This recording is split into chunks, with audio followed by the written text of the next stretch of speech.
তাই বললে তাই বললে আবার কি? আমি কি পোলা দেখতে শুনতে খারাপ? হ্যাঁ, ঠিক আছে, চেহারা একটা সোর ভাব আছে, সোনা পাউডার মাখলে ওটা চলে যায়।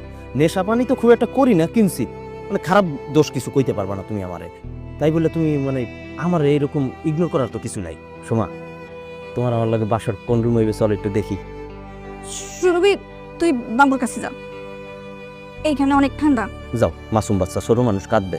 যাও তুমি ভিতরে যাও। শালিকা, ভালো কথা একটা জিনিস মনে রাখবা, যেদিন আমি অফিসিয়ালি এই বাড়ির জামাই হব, সেদিন কায়েসরে এই বাড়ির উঠানে আইনা কানের নিচে এমন একটা চটকনা দিব, ও হয়তো তোমার বিবাহ করতে রাজি হবে, ওর বাপেও তোমারে, না ওর বাপে লাগবে না, ওই রাজি হবে। যাও তুমি ভিতরে যাও। যা, আবার ঠিক করতেছিস না তুই? সোমা, যেমনি হোক যে তুমি যে আমার বিয়ে করতে রাজি, সেতেই আমি খুশি। আচ্ছা, তোমার বেডরুমটা কোন দিকে? বাড়িতে তো কেউ নাই, চলো না বিটতে যাই। ছোট্ট একটা বিছানা, একটা বালিশ, দুইটা মাথা।